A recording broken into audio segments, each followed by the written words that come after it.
তো প্রথমত আমি লাইন করব। আর এই যে লাইনটা তোমরা দেখতে পাচ্ছ, এই লাইনটা কিন্তু একদম উপর থেকে এভাবেও করতে পারো,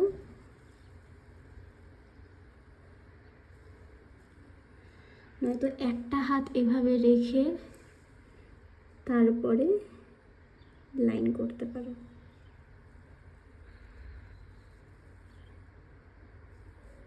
তাহলে এভাবে করলে লাইনটা করতে অনেকটা সুবিধা হয়। এটা হাতটা আমাদের স্মুথলি এভাবে কাজ করতে পারে। তো এইভাবে চেষ্টা করবে সব সময় যে উপর থেকে লাইনটা করার। যত তুমি উপর থেকে লাইনটা করবে, লাইনের ফিনিশিং কিন্তু তত ভালো হবে। আর এভাবেও যদি না হয়, তুমি পেপারের সঙ্গে টাচ করে লাইনটা করতে পারো। আর পেপারের সঙ্গে লাইনটা টাচ করে করলে হয় কি, খুব একটা স্মুথলি হয় না। দেখো, এটার সঙ্গে এটার একটু ডিফারেন্স আছেই, আর সেটা থাকবেই। এবার অনেকের হাতে লোম থাকে, তো যাদের হাতে লোম থাকে তাদের হাতে কিন্তু এরম উপরের দিকে আমরা কিন্তু করতে পারি না। তোমরা একবার ট্রাই করে দেখতে পারো যে যাদের হাতে লোম আছে, এভাবে তোমরা উপর করে লাইনটা করতে পারবে না, সেই জায়গাটায় সুন্দরভাবে বসে না। তো সেভাবেই করবো লাইনটা। আর অনেক সময় হয় মিডিলে করলাম, গিয়ে এভাবে ফাঁকা রেখে আবার লাইনটা করলাম, তো সেই জায়গায় হয় কি, সেখানে তোমরা হালকা করে জাস্ট এটার সঙ্গে এটা টাচ করে দিই, যাতে বোঝা না যায় এখান থেকে জায়গাটা ফাঁকা ছিল বা এই জায়গাটা ফাঁকা ছিল। তো এভাবে প্রত্যেকটা লাইন করব।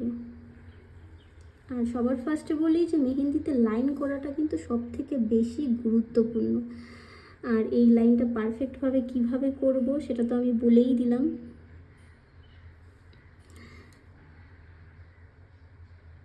শুধু সিঙ্গেল লাইন নয়, আমরা কিন্তু ডবল লাইনও করব। মেহেন্দিতে তো শুধু সিঙ্গেল লাইনের প্রয়োজন হয় না, ডবল লাইনেরও প্রয়োজন হয়। তো সেই ডবল লাইন করার জন্য পাশাপাশি দুটো লাইন আমরা এভাবে টেনে নিব।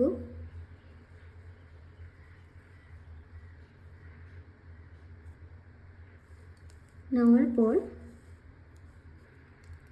ঠিক মিডিল বরাবর আমরা ফিল করে দিব।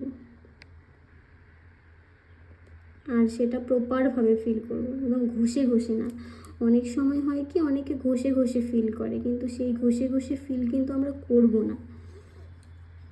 ঘষে ঘষে ফিল করলে মেহেন্দিটা কিন্তু দেখতে খারাপ লাগবে, আর লাইনটাও দেখতে খারাপ লাগবে। আর ডাইরেক্ট আমরা লাইন টানবো না, জাস্ট দুটো লাইন করার পর তারপর লাইনটাকে আমরা ফিল করে দেব। তাহলেই দেখো চিকন লাইন, মোটা লাইন আমাদের দুটোই রেডি। এটা হয়ে গেল লাইনের পার্ট। সেকেন্ড পার্টে আসি। সেকেন্ড পার্টে লাইন করব, সঙ্গে লাইনের সঙ্গে আরকা করব, যেটাকে বলে হামস।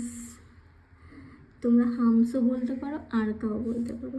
আর এটা এক লেভেলের করব, অনেকটা ইউ শেপের করব, তবে ইউ শেপটা তো অনেকটা মোটা হয়, তো এটা আমরা চিকন করে করব, ঠিক এরম করে করব। তো এভাবে সেম লেন্থে একদম চিকন চিকন করে আস্তে আস্তে যতটা পারফেক্ট করা যায়। লাইন, আরকা এগুলো কিন্তু সব থেকে বেশি ইম্পর্টেন্ট প্রত্যেকটা ডিজাইনে। এই ডিজাইন ছাড়া তো সম্ভবই না। মেহেন্দিতে সব থেকে বেশি প্রয়োজন হলো এই আরকাটা। এই আরকা ডিজাইন যত তুমি সুন্দর করবে, ডিজাইন কিন্তু তত ভালো হবে। সে ফ্লোরাল ডিজাইন বলো, ব্রাইডাল ডিজাইন বলো, অ্যারাবিক ডিজাইন বলো, যেই ডিজাইনই করো না কেন, এই লাইন করাটা কিন্তু সব থেকে বেশি ইম্পর্টেন্ট। আর লাইনের সঙ্গে আর এই আরকা, আরকা ছাড়া ডিজাইন কিন্তু অসম্পূর্ণ। এটাকে আমরা হামসও বলতে পারি। তোমরা এটাকে আরকা বলতে পারো, হামস বলতে পারো। আর দেখো, এখানে আমি কিন্তু এক লেন্থে করেছি আরকাটা।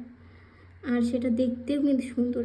একদম বেশি বেশি মেহেন্দি বের করে যে ডিজাইনটা করব সেটা না, একদম হালকা করে বের করে নিয়ে আমরা এই প্রত্যেকটা আরকার শেপ করব।